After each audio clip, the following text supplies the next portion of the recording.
एक स्टॉल भी लगाने को मिलेगा। मंगलराम चाट भंडार बाजार, वहाँ तो बड़े बड़े लोग आते हैं चाट खाने के लिए।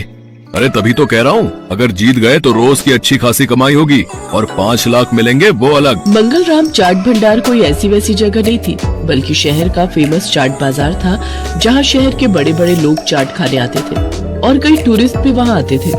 उस बाजार में चाट लगाने वालों की अच्छी खासी कमाई होती थी, लेकिन ये सब बातें जानते हुए भी दिनेश उस प्रतियोगिता में कोई खास दिलचस्पी नहीं दिखाता। मंगल चाट भंडार है तो मुझे क्या, मैं जहाँ हूँ वहीं ठीक हूँ, मुझे इन सब से कोई फर्क नहीं पड़ता।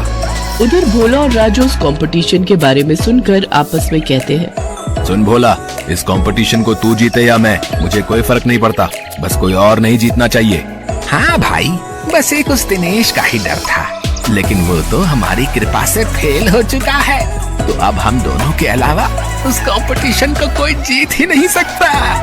अगले दिन हीरो भोला और राजू से मिलने आता है। क्यों भाई, मान गए ना मुझे? आखिर मैंने शराब और जुए की लत लगाकर उस दिनेश के धंधे को चौपट कर ही दिया भैया।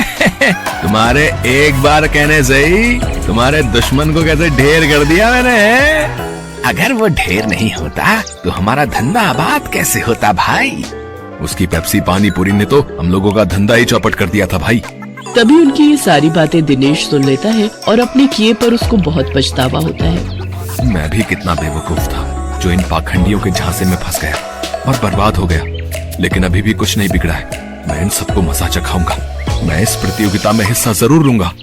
यही बात मन में ठाने दिनेश उस चाट प्रतियोगिता में हिस्सा लेता है और अपनी पेप्सी वाली पानीपुरी की रेसिपी से इस कॉन्टेस्ट को जीत लेता है, जिससे उसे 5 लाख का इनाम मिल जाता है। साथ ही मंगल चाट भंडार में स्टॉल लगाने के लिए जगह भी। इनाम से मिले पैसों से वो अपने बेटे का इलाज करवाता है। बंटू पूरी तरह से ठीक हो जाता है और वो भी दूसरे बच्चों की तरह खेल कूद करने लगता है।